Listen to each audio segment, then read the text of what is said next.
Assalamualaikum warahmatullahi wabarakatuh. Waalaikumsalam warahmatullahi wabarakatuh.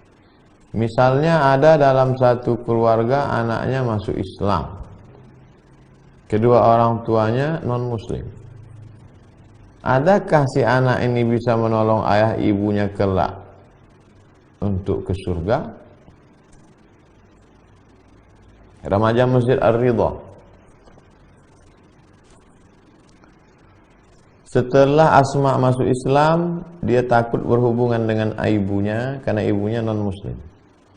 Artinya tidak masuk Islam komplit satu keluarga, anak saja masuk Islam. Lalu kemudian Rasulullah SAW ditanya, boleh tak saya sambung silaturahim dengan ibu saya Rasulullah? Kata Nabi, siliha, silakan sambung silaturahim. Afa'utiha, boleh saya beri dia sesuatu ya Rasulullah sebagai hadiah kenang-kenangan cendera mata? I'tiha, beri. Makanya boleh memberi daging kurban. Kalau dapat daging kurban 2 kilo, kasih. Dapat 2 kupon, kasih ibumu, ayahmu yang non-muslim. Tidak putus hubungan, silaturahim. Tapi kalau sudah meninggal dunia, mau didoakan masuk ke surga, supaya selamat dari azab neraka, jangankan engkau, Nabi Ibrahim pun dimarahi Allah Subhanahu wa ta'ala. Maka istighfaru Ibrahim li abihi idza mau'idatu wa'adaha iyyah. Ibrahim memohonkan ampun untuk ayahnya karena dia pernah berjanji, "Astaghfirulaka rabbi innahu kana bi hafiya." Aku akan memintakan ampun kepada Allah tentang dosa-dosamu karena Allah itu dekat dengan aku dan mengabulkan segala doa-doaku. Falamma tabayyana lahu annahu aduwwun lillah, tapi ketika sudah jelas bahwa ayahnya itu tidak beriman kepada Allah, tabarra'a minhu, maka dia melepaskan diri. Itu Nabi Ibrahim, apalagi kita. Oleh sebab itu, ajak dia masuk Islam. Berikan buku, tapi bukan dengan keras. Ud'u ila sabil rabbik. Mungkin mulutmu tidak pernah mengajak, tapi dengan kelembutan akhlakmu. Dulu aku menyangka kalau anakku ini masuk Islam, aku akan kehilangan anak, Ustaz. Tapi ternyata setelah dia masuk Islam, kata-katanya lebih lembut, bahasanya lebih bersih, makanannya lebih suci, bahkan lebih sering. Sekarang dia cium tangan, sekarang dia peluk saya, sekarang dia kasih saya hadiah. Sekarang dia lebih lembut, dia selalu menangis. Akhirnya terbuka pintu hati. Dan satu senjata kita adalah doa. Doa silahul mu'min. Doa setiap sujud. Ya Allah, Engkau yang membolakkan balik hati ayahku, ibuku, berikan dia hidayah. Allahumma hdi qaumi fa innahu la ya'lamun. Sebenarnya Allah mudah saja beri hidayah. Innama amruhu idza arada syai'an yaqulu lahu kun fayakun. Kenapa Allah tidak lakukan itu? Allah hanya ingin melihat air matamu menetes di tengah malam. Allah hanya ingin kau lihat mengangkat tangan. Allah hanya ingin melihat engkau bersujud di tengah malam meminta, ya Allah berikan hidayah. Mudah-mudahan Allah berikan hidayah sebelum malaikat maut tiba. Amin ya rabbal alamin. Wallahu a'lam bishawab. Assalamualaikum warahmatullahi wabarakatuh. Waalaikumsalam. Ada non-muslim sering berkata alhamdulillah. Apa tindakan kita sebagai umat Islam? Alhamdulillah sudah jadi istilah bahasa Indonesia. Alhamdulillah, assalamualaikum, sudah jadi ungkapan bahasa Indonesia. Jadi kalau ada non-muslim mengatakan alhamdulillah, itu sebenarnya dia sedang mengatakan puji kepada Tuhan. Dia tidak sedang mengolok-olok agama kita. Cuman dalam ajaran Islam dia tidak dapat pahala. Kita kalau mengucapkan alhamdulillah dicatat oleh malaikat. Syaratnya asyhadu an la ilaha illallah wa asyhadu anna Muhammadar Rasulullah.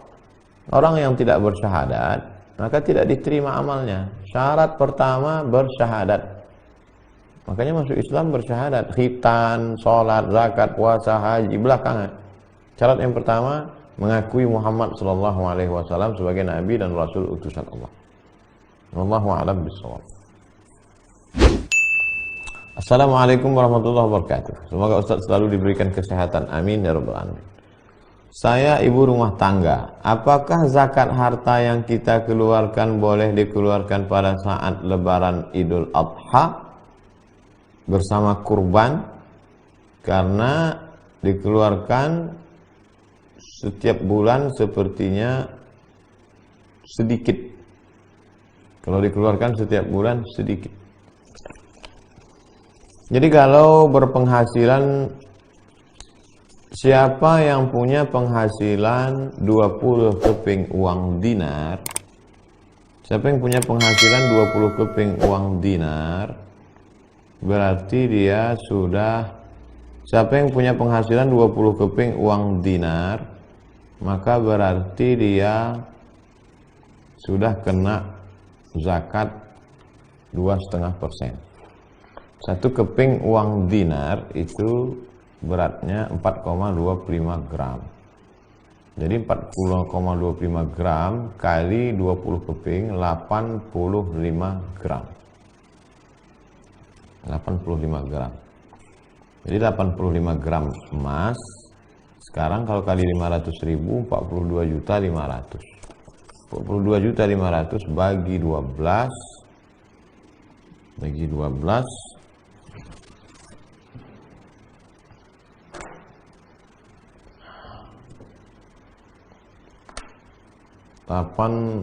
satu keping 4,25 gram emas.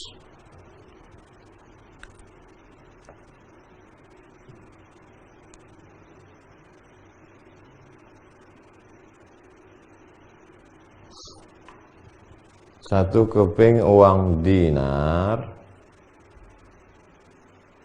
itu sama dengan 4,25 gram emas.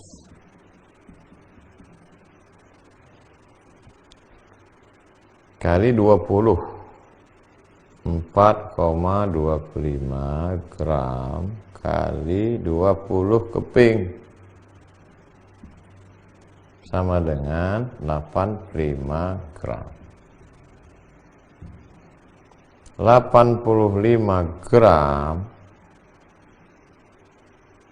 emas kali sekarang harganya 500.000 rupiah sama dengan 42.500.000. Zakatnya 2,5%, 2,5%. Si ibu mengatakan kalau dikeluarkan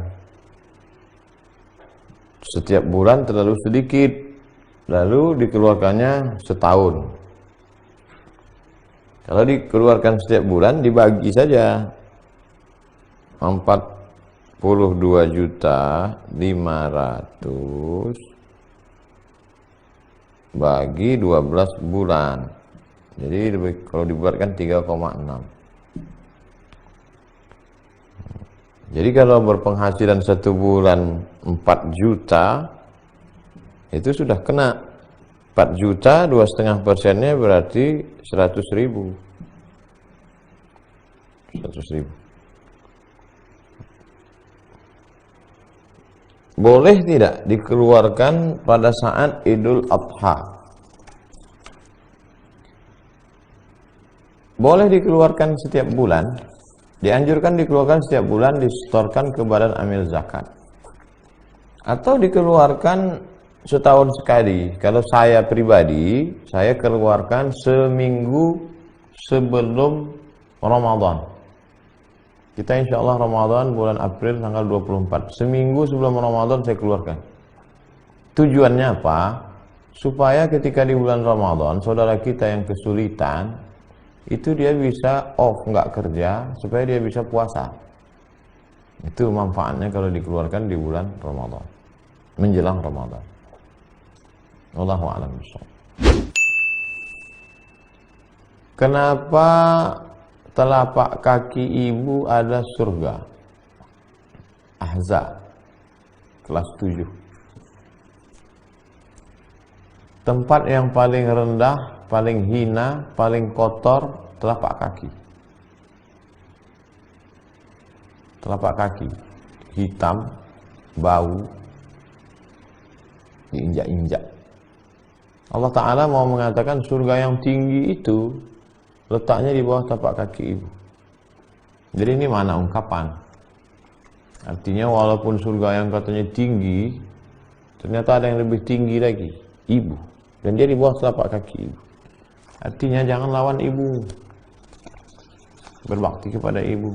Man ahaqqun nas bi husni suhbati, siapa orang paling layak mendapatkan baktiku? Ibu. Siapa lagi ya Rasulullah? Ibumu. Siapa lagi ya Rasulullah? Ibumu. Siapa lagi ya Rasulullah? Bapakmu, ayahmu. Ibu mengandungkanmu 9 bulan 10 hari, menyusukanmu 2 tahun lamanya, membesarkanmu. Berapa kali dia tidak bisa puasa gara-gara engkau, berapa kali dia susah, berapa kali dia sulit. Maka senangkan hati ibu. Ilzam rijlaiha fasammal jannah. Kau urus tapak kakinya, kau dapat di surga di sana, kata Nabi. Ilzam rijlaiha. Ya Rasulullah, izinkan aku ikut jihad fisabilillah, aku mau perang, mau mati syahid. Kata Nabi, alaka min ummin?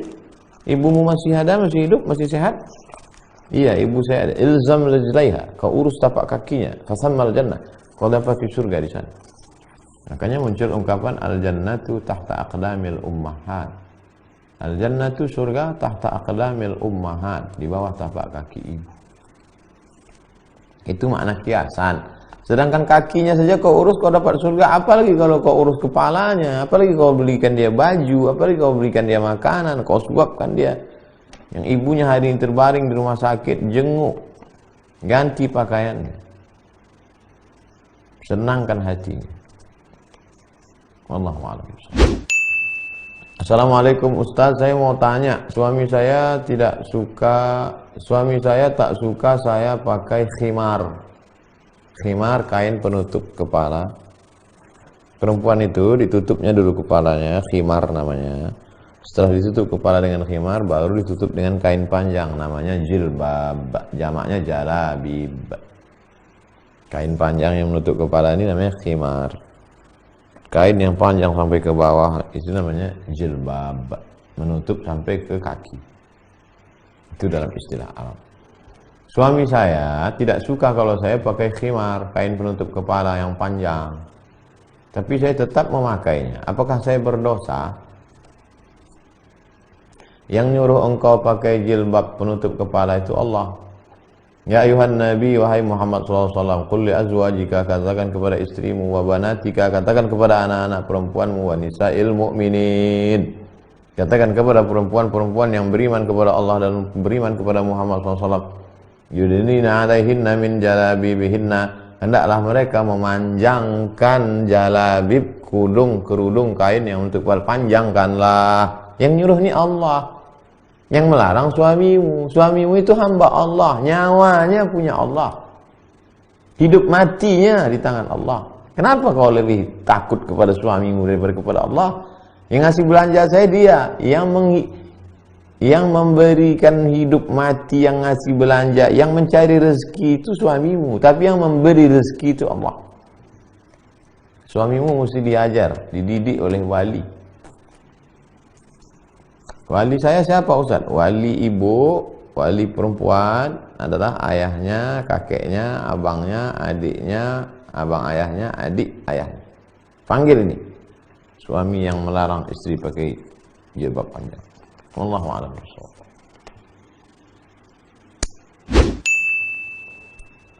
Assalamualaikum warahmatullahi wabarakatuh Ustaz. Waalaikumsalam. Apakah boleh menggunakan kata jangan? Jangan atau tidak ketika melarang anak? Jangan main sana. Jangan. Karena salah satu postingan dari salah satu ustadz, dia mengatakan harus menggunakan kata tersebut. Karena itu yang ada dalam Quran. Kata ustadz ini jangan. Tapi dalam buku-buku parenting mengatakan orang tua nggak boleh bilang jangan. La tamshi fil ardi maraha. Ibu-ibu, bapak-bapak mau tahu pendidikan Islam, baca dari Al-Fatihah sampai ke An-Nas. Tapi kita nggak tahu ayat-ayat. Mau satu surat khusus, baca surat Luqman. La tusyrik billah. Ya bunayya, wahai anakku Luqman. Wahai anakku, Luqman berkata, wa idh qala Luqmanu libnihi wa huwa ya'zuhu. Ingatlah ketika Luqman berkata kepada anaknya, dia memberikan nasihat, la tusyrik billah. Inna syirka la zulmun azim. Jangan kau persekutukan Allah, karena syirik itu perbuatan zalim yang paling besar. La tusa'ir khaddaka linnas. Jangan kau jalan dengan bangga sombong pipimu ulangi ke atas. La tamshi fil ardi maraha. Jangan kau berjalan dengan sombong dan angkuh. Sering sekali Luqman mengatakan jangan. Mana yang kita ikut? Parenting ini atau Al-Quran? Ikut Al-Quran. Al-Quran wahyu, parenting akal. Dan kebanyakannya dari orang barat. Orang barat ini sampai sekarang masih coba-coba.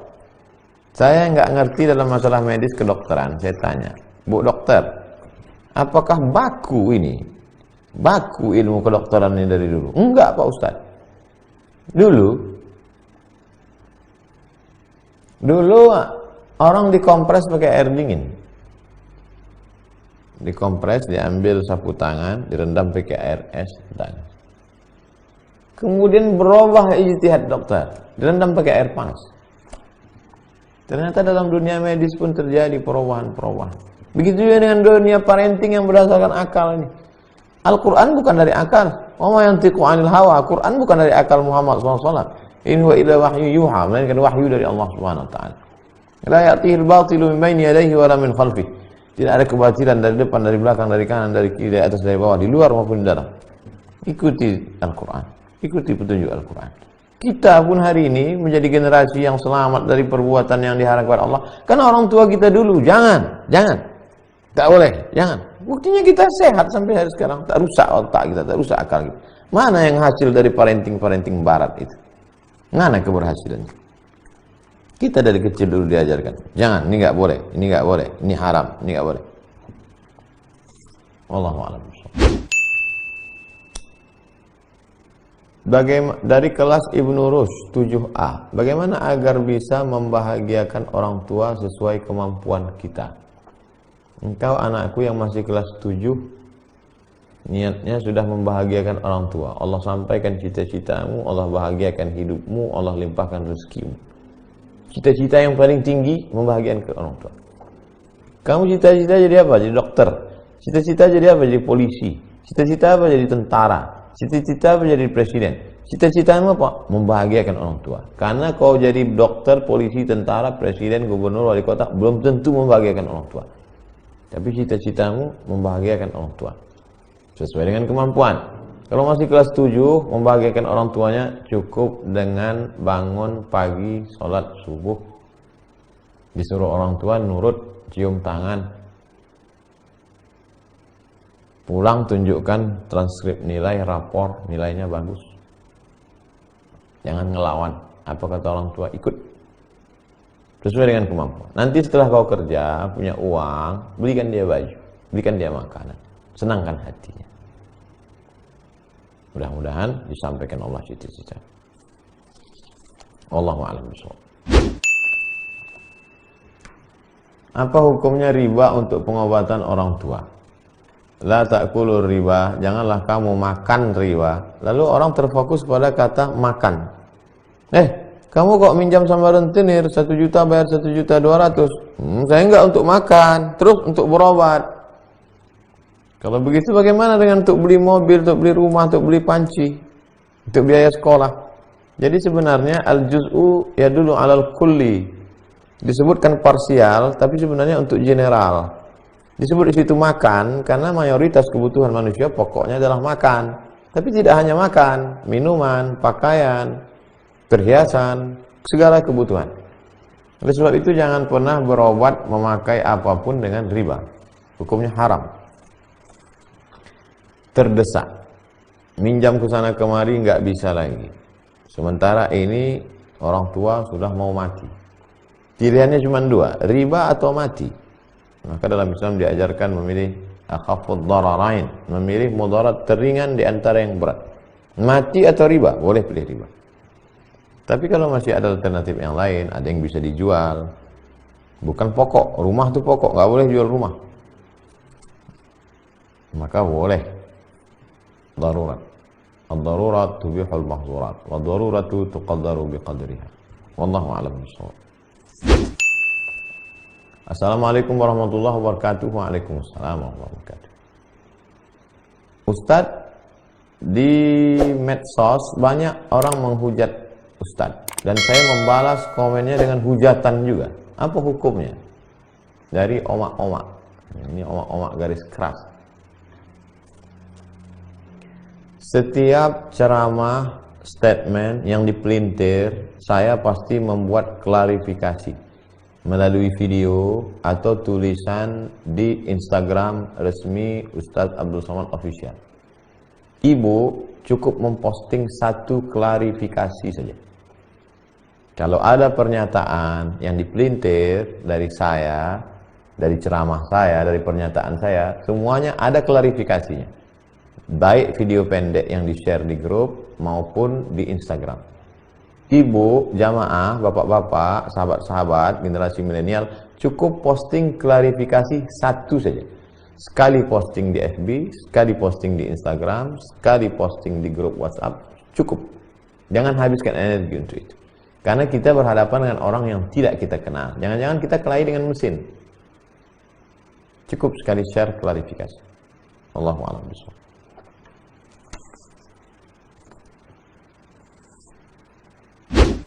Pak Ustadz, apakah diperoleh ketika kita sholat tiba-tiba ada yang datang ke rumah memberikan salam? Assalamualaikum. Kita sedang sholat. Kita kuatkan takbirnya. Allahu Akbar. Sami'allahu liman hamidah. Allahu Akbar. Kalau kebetulan sedang sholat karena musim corona, sholatnya di rumah, kuatkan ayatnya. Bismillahirrahmanirrahim. Nah, kuatkan ayat. Dan orang yang bertamu itu juga mesti ngerti. Idza sallama ahadukum salasan falam yu'zan falyarji'. Kalau kamu mengucapkan salam 3 kali tidak diberi izin, pulang. Dan salam tak berhenti-berhenti. Itu berlaku juga bagi miss call, telepon. 3 kali tak diangkat, tutup. Ini telepon tak berhenti-berhenti. Allahu a'lam bishawab. Nama Sandua Salsabila Hartaman, kelas 8. Bagaimana cara menghafal Quran dengan mudah dan tidak lupa-lupa? Dulu kami ketika belajar wajib menghafal Quran 1 tahun 2 juz. Tahun pertama 2 juz, tahun 2 2 juz, tahun 3 2 juz, tahun 4 2 juz, 8 juz ujian terakhir. Habis sholat subuh atau sebelum subuh dibaca 1 halaman. Baca 1 halaman. 1 halaman. Jangan Qur'annya diganti-ganti. Kalau Qur'an itu Qur'an pojok yang sama pojoknya terus itu. 1 halaman 1 subuh. Setelah dihafal, dibaca pada sholat qabliyah. Jadi itu sholat qabliyah itu dibaca itu. Yang sudah dihafal tadi. Qabliyah subuh, qabliyah zuhur, ba'diyah zuhur, qabliyah asar, ba'diyah asar. Biasanya di Mesir kalau habis asar itu banyak syekh yang nunggu di tiang. Nunggu siapa yang mau nyetor hafalan. Kita biasanya rame-rame nyetor hafalan. Karena siapa yang nyetor hafalan dikasih duit. 10 pon, 20 pon. Nyetor itu setengah halaman. Ada yang nyetor 1 halaman. Setelah itu malam nanti ditulis. Ditulis yang dihafal tadi. Karena nanti waktu ujiannya ada lisan, ada tulisan. Hafal, setelah hafal ulang-ulang dalam sholat, di luar sholat, habis itu ditulis. Didengarkan 4. Hafal, diulang-ulang sholat, di luar sholat, didengarkan kepada guru atau ke kawan, suruh tolong dengarkan, saling dengarkan ganti-gantian, dan ditulis. Itu untuk menguatkan. Wallahu a'lam bishawab. Assalamualaikum warahmatullahi wabarakatuh. Ustaz, waalaikumsalam warahmatullahi wabarakatuh.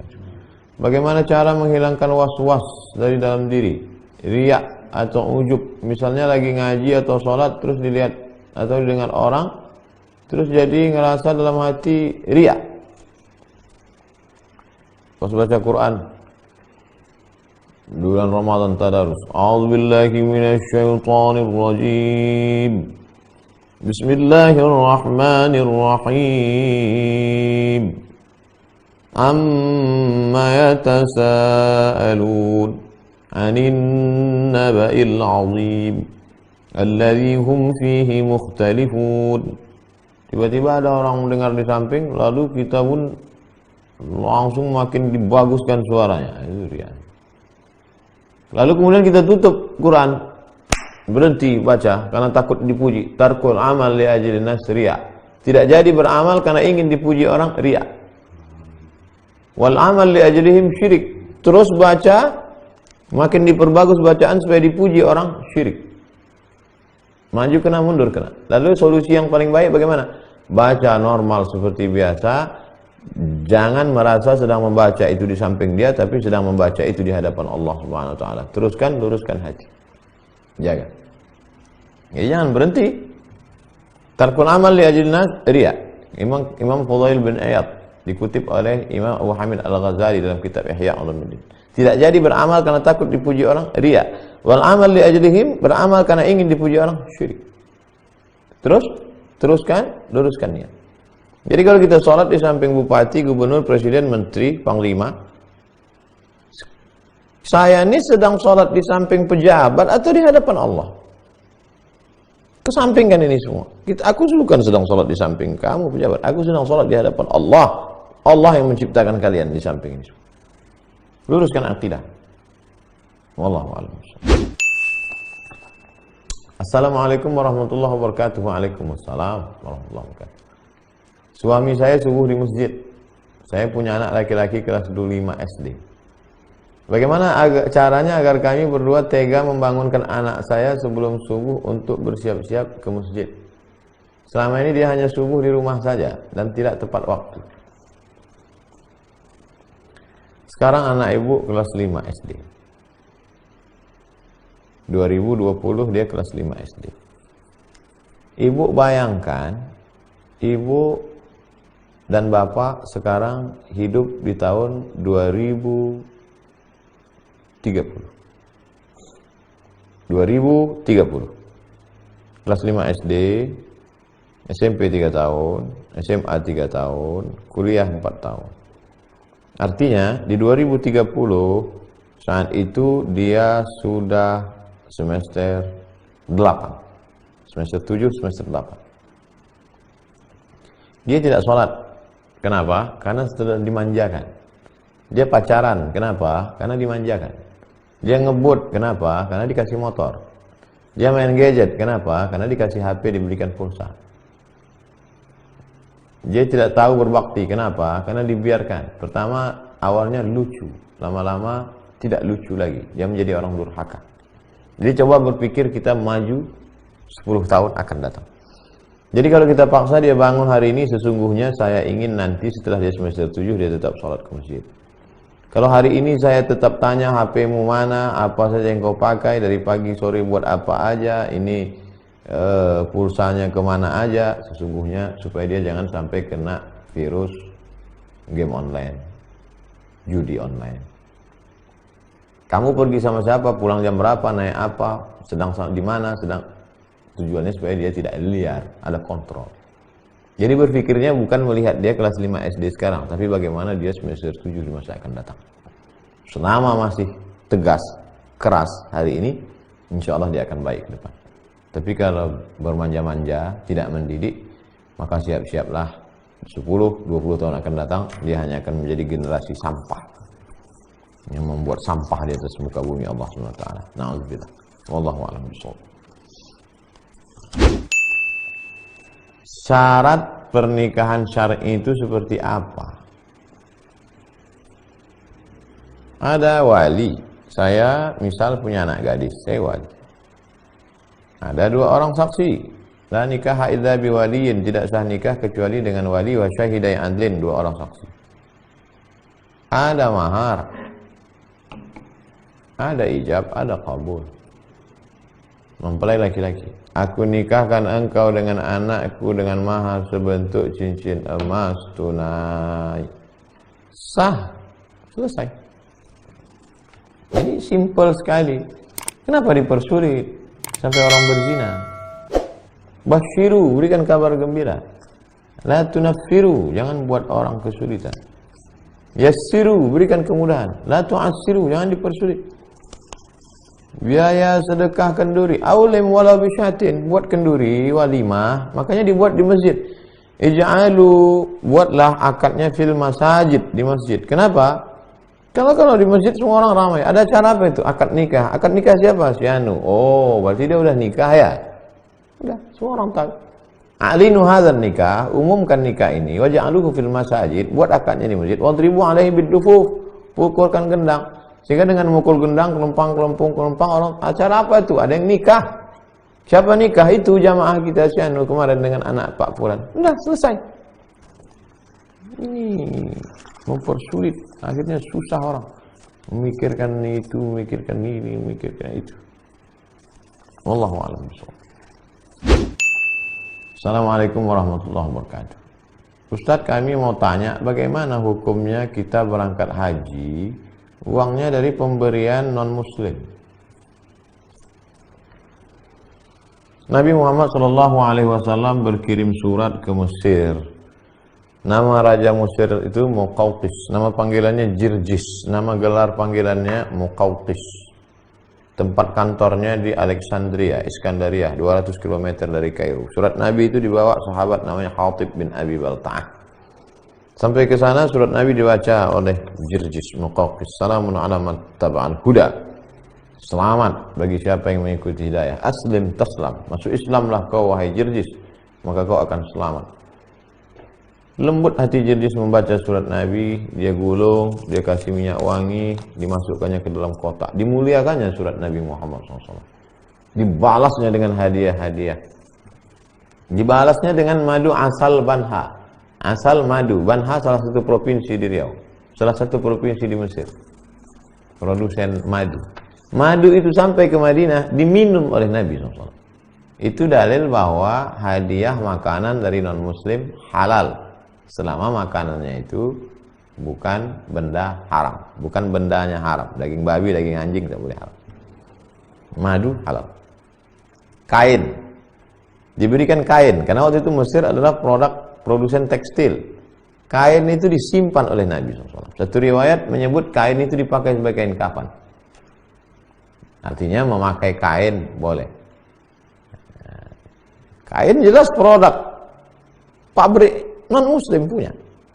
Nah, makanya yang membuli-buli di video ketika saya pakai motor, ketika saya pakai mobil, ini somat pakai produk kafir. Ente nggak ngerti, nggak paham ajaran Islam. Makanya kalau mau dengar ngaji baik-baik. Kalau nggak mau dengar, tak usah. Oleh sebab itu maka memakai produknya nggak apa-apa, selama tidak terkait dengan ibadah. Madu, makanan, kain, buat. Dikirim perempuan, namanya Sirin. Yang satu lagi namanya kakaknya Maria. Dari Maria itu lahir anak Nabi laki-laki, namanya Ibrahim, meninggal umur 18 bulan. Sirin itu diberikan Nabi kepada seorang penyair, namanya Hasan bin Thabit. Artinya apa? Nabi menerima hadiah dari non-muslim. Nah sekarang engkau dapat hadiah uang. Dapat hadiah uang 50 juta. Itu milikmu. Terserah kamu mau beli mobil, mau beli rumah. Saya rumah sama mobil nggak tertarik Ustaz. Terus saya mau setorkan ONH. Terserah, itu uangmu.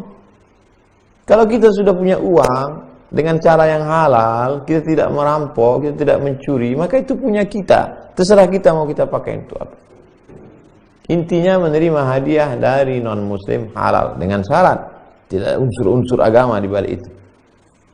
Tapi kata pepatah, kalau tak ada berada tak akan tempua bersarang rendah. Burung tempua sarangnya di atas pohon kelapa. Ketika musim padi dia akan turun. Kenapa dia beri hadiah kepada engkau? Apa maksudnya? Dia memang sahabat saya lama, baik. Tidak ada unsur agama? Tidak. Terima. Ada unsur agama? Jangan tolak. Jangan terima. Tolak. Tolak dengan cara yang baik, santun. Wallahu a'lam bishawab.